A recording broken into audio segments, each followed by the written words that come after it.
When life gets unpredictable, preparation matters. In medicine, it's all about staying alert, ready for whatever comes through the door. On the road, it's no different.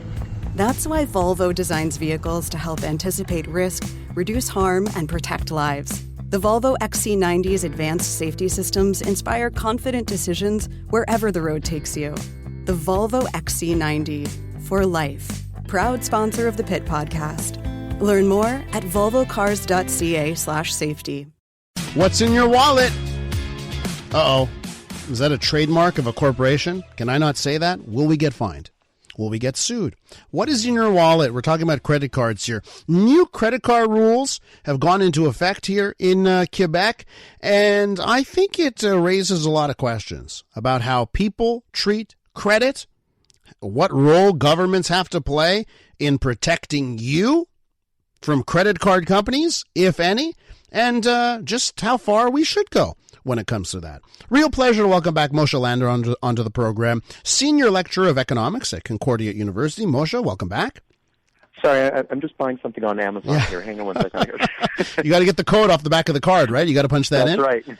So Moshe, the reason why I wanted to have you on about this is because you don't shy away from opinions here, okay? And neither do I, should I point out. So actually, I just did it. I just opened up my wallet, and I've taken out the 3 cards that I still keep in my wallet. I have more credit cards, but I keep those just on my phone because so many of them are Apple Pay, whatever. You can just put them on your phone, so you don't have to carry all your cards everywhere. So I have tons of credit cards. They all offer different types of rewards, cash back-wise and the like. I use each for every single situation to maximize the amount of money that I get back. And I pay off my balance every month. I don't miss a payment. That's how I use credit cards.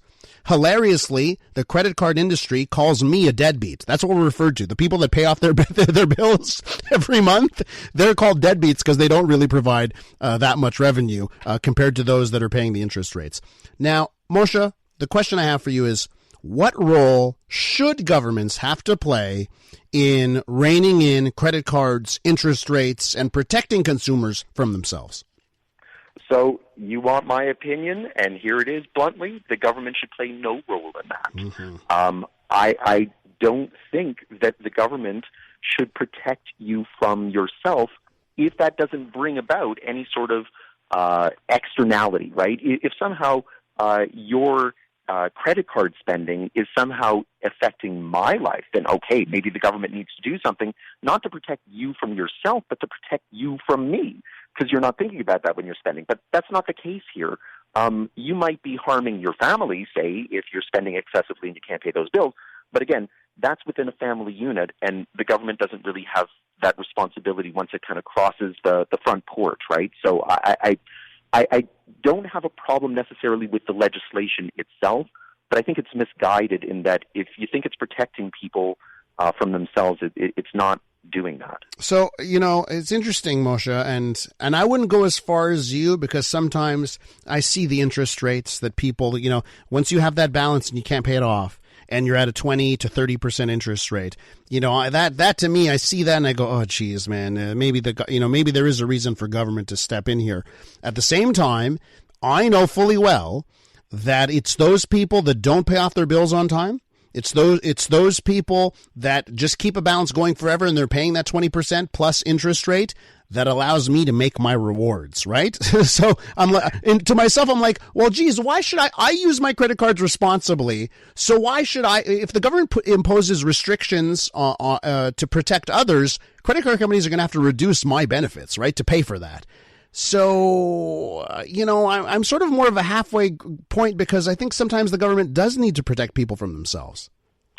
Yeah, I don't know that if you are offered a credit card, that doesn't mean that you have to say yes, right? Mm-hmm. I go through a mall every day. I go through stores every day, and there's all kinds of goods on those shelves that are available to me.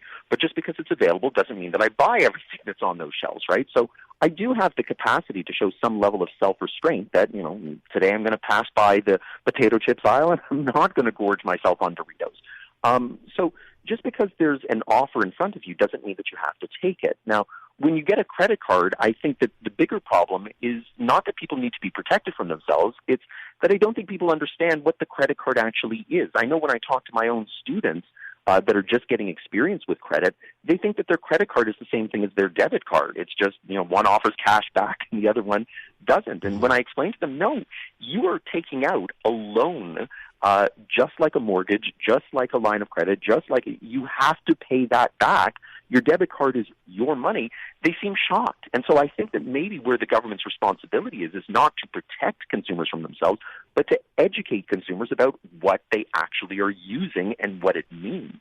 So the move here by the government, and by the way, this is part of legislation that was passed a long time, and it's sort of a gradual approach. Every little while, there's incremental changes in order to ease people into this. This has to do with the minimum monthly payments, right? So instead of paying off the whole balance, there's a change to the minimum payment. Why don't you tell our listeners what has changed and the effects of that? So the government introduced legislation back, I think it was in 2019. They said that any new credit card issued after that, you have to pay a minimum of 5% of your balance. I think it's actually the greater of $10 and 5% of your balance, but we'll just say 5% for simplicity here. Anybody who had a credit card prior to 2019, though, wasn't subjected to that legislation, so the government realized that there was a little bit of a disconnect here, so they introduced this idea that anybody with a pre-2019 credit card would start off with a minimum repayment of 3%, and it would escalate over years so that they eventually coincided with the 5% number. So what you're going to have within I think by 2025, is that everybody with a credit card in Quebec is going to have to pay at least 5% of their balance in any given month.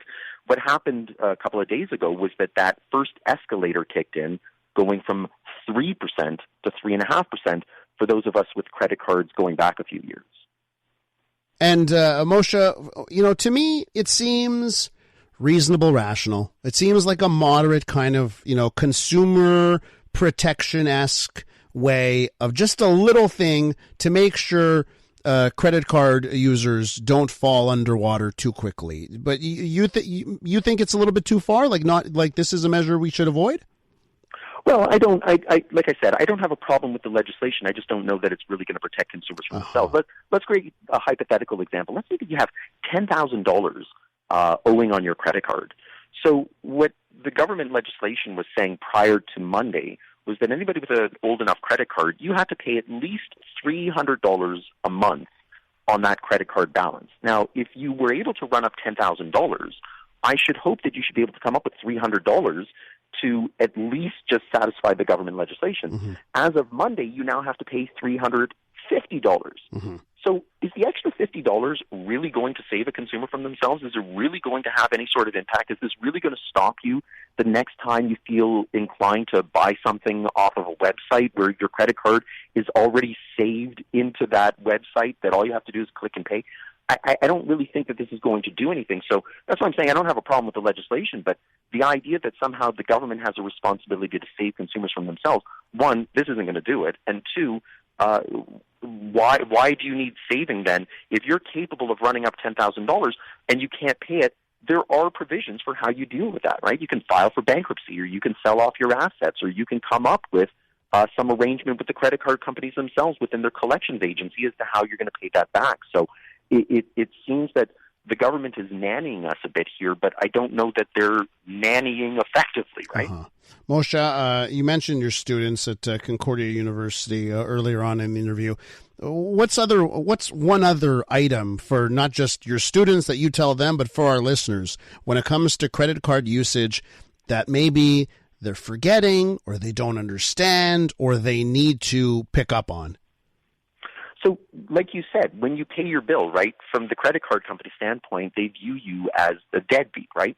And so when you're offered higher credit, right, that, hey, you qualify for an extra $2,000, $5,000, $10,000, one, take it, right, because just because you have it doesn't mean that you have to use it. But when you take it, make sure that if you're ever going to use your credit card, it is a loan. So you better have a plan for how you're going to pay it back. When you take out a mortgage, at least the bank sits down with you and says, this is how we're going to structure it so that you pay back the mortgage. But in this particular case, there isn't a structure there. So you have to have the self-discipline. If you lack the self-discipline, then find somebody who can help you impose that discipline, whether it's say, a spouse, whether it's a loved one, whether it's even something as simple as your employer, just take an extra $50 off of my paycheck just so that I can't touch it, right? There's lots of ways that you can impose discipline on yourself. So take the extra credit when it's available, but it doesn't mean that you have to spend it. And if you're going to spend it, make sure that you know how you're going to pay it back. And you'd never avoid this situation, or you'd never encounter this situation. Moshe Lander, Senior Lecturer of Economics at Concordia University. What's in your wallet, Moshe? Thank you so much for coming on the show. Anytime.